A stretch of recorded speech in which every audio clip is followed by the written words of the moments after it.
Snehalaya silks. இங்கு ஒவ்வொரு புடவையும் ஸ்னேஹா தேர்ந்தெடுத்தது உங்களுக்காக. For a sustainable green future, we have positioned some of the things. Green energy is a very, very critical point.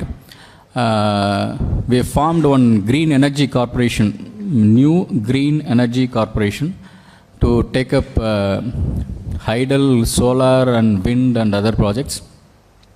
நெய்தல் மீட்சி இயக்கம் இது உலக வங்கியினுடைய உதவியோடு செயல்படுத்தப்படக்கூடியது.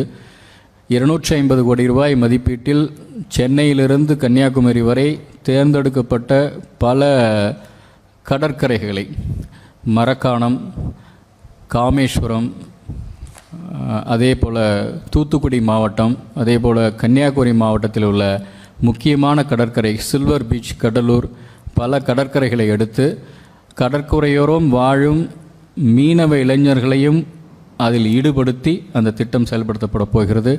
அழகிய கடற்கரைகள், நீலக்கொடி கடற்கரை சான்றிதழ் வாங்குவதாக திட்டம். அடையாறு நதியை சீரமைக்கும் திட்டம் குறித்து ஏற்கனவே குறிப்பிடப்பட்டுள்ளது. அந்த ஒப்பந்த புள்ளிகள் இறுதி செய்யும் அந்த காலகட்டத்தை எட்டியுள்ளோம். அதேபோல் தமிழகமெங்கும் இருக்கும் நதிக்கரைகளை அழகுற சீரமைப்பதற்கும் திட்டம் அறிவிக்கப்பட்டிருக்கிறது. நகர்ப்புற பசுமை இயக்கம், அதுவும் it's quite an ambitious project.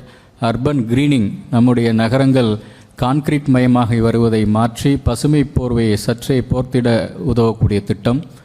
மின் பேருந்துகள் வாங்கப் போகிறோம்.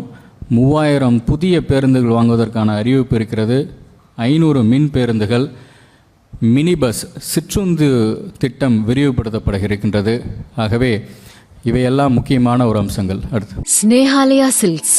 இங்கு ஒவ்வொரு புடவையும் ஸ்னேஹா தேர்ந்தெடுத்தது உங்களுக்காக. செய்திகளை உடனுக்குடனும் துல்லியமாகவும் தெரிந்து கொள்ள சப்ஸ்கிரைப் பண்ணுங்க.